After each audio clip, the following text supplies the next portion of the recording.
శ్రీరామ జయం. పూరీ క్షేత్రంలో వెలిసిన జగన్నాథుడి దివ్యమైనటువంటి రథయాత్ర ఈనాటి విశేషం. స్వామి సమస్త లోకాలకు ఆనందాన్ని అందించే, జ్ఞానాన్ని ఇచ్చే పరమదైవం. ప్రత్యక్షంగా వెలసిన దైవం. ఈ జగన్నాథుని ఆవిర్భావం వెనుక అద్భుతమైన కథ ఉంది. ఇంద్రద్యుమ్నుడు అనే మహారాజు పూర్వం అనేక వ్రతాలు, యజ్ఞాలు, యాగాలు చేస్తూ ప్రజలను కన్నతండ్రి వరి పరిపాలించేటటువంటి వాడు.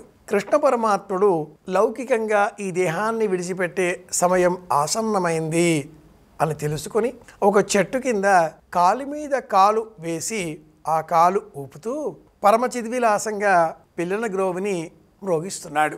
పూర్వ అవతార రూపంలో రామావతారం ధరించినప్పుడు వాలిని బాణం వేసి కొట్టినటువంటి దోషం ఒకటి ఉంది. పరమాత్ముడు కూడా దోషాలను, శుభాలను దేహాన్ని ధరించినప్పుడు చెందవలసినవిగా మన వేదాంతం బోధిస్తుంది, పొందవలసినవిగా కూడా తెలియజేస్తుంది. ఈ క్రమంలో వాలి కుమారుడైన అంగదుడు కిరాతుడిగా జన్మించి ఉన్నాడు. నేటికి 36 సంవత్సరాల అనంతరం ఏ విధంగానైతే కురువంశ నాశనం అయ్యిందో అదేవిధంగా నీ యదువంశం కూడా నాశనం అవుతుంది అంటూ గాంధార ఇచ్చిన శాపాన్ని ఎవరూ మర్చిపోలేదు, అందరికీ గుర్తుంది. ఈ 36 సంవత్సరాల ప్రస్తావన ఎందుకు అంటే, ధర్మరాజు రాజసూయ యాగం చేసిన అనంతరం 23 సంవత్సరాలు తన రాజ్యంలో ప్రశాంతంగా ఉన్నాడు. అనంతరం 13 సంవత్సరాల కాలం అరణ్య అజ్ఞాతవాసాలు పూర్తి చేశాడు. వెరసి 36 ఏళ్ళు ఈ రాజ్యాన్ని దుర్యోధనుడు పరిపాలించాడు. కానీ శత్రుశేషం మిగిలి ఉన్న కారణం చేత ఏనాడు ఆనందంగా నిదురించలేదు, దుఃఖపడ్డాడు. ఆ వ్యాకులత మీరు పొందాలి అనే ఉద్దేశ్యంతో కుంతీదేవి ఇచ్చిన శాపం అది ఫలించే తరుణం వచ్చింది. కృష్ణుడి కుమారుడు సాంబుడు స్త్రీ వేషం ధరించి దుర్వాసుని ఎదుకు రాగా అతని స్నేహితులంతా ఈ అమ్మాయి గర్భమున ఏమి జన్మించబోతున్నది అంటూ ఆ మహర్షిని అడిగితే, మీ యదువంశాన్ని నాశనం చేసే ముసలం పుట్టబోతున్నది అంటూ శపించాడా దుర్వాసుడు. వస్త్రాలన్నీ హడావిడిగా బాధతో, ఉద్వేగంతో తొలగించగా రోకలి కనిపించింది. పెద్దల సలహాతో ఆ రోకలిని గంధంగా అరగదీసి ఆ గంధాన్ని సముద్రపు జలాలు కలిపివేయగా చివరగా మిగిలిన ఒక చివరి చెక్క ముక్క భాగం అలా ఉండగా ఆ భాగం ఈ జన్మలో కిరాతుడిగా పుట్టిన అంగదుడికి లభించింది.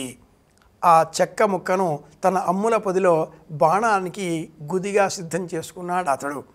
ఇప్పుడు కృష్ణుని కాలు ఊపడే విధానం, ఆ చివరి భాగం నెమలి ముఖం, కన్ను, శిరస్సు అనుకొని బాణం సంధించాడు.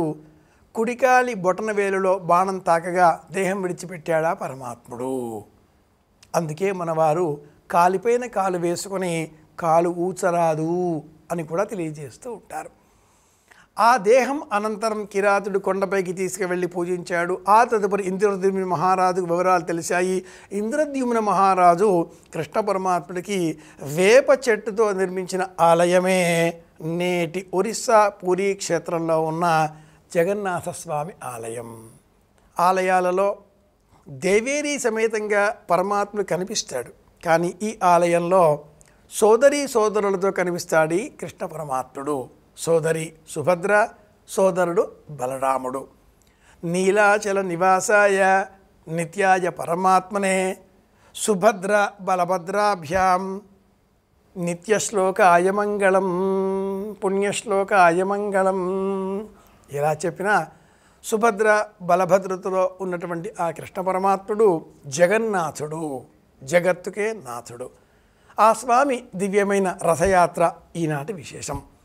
రథయాత్ర ఉత్సవంలో పాలు పంచుకునే ప్రయత్నం చేద్దాం, మరిన్ని తెలుసుకుందాం. కృష్ణ పరమాత్ముడి అనుగ్రహంతో మళ్ళీ రేపు కలుసుకుందాం. శ్రీరామ జయం. శుభమస్తు.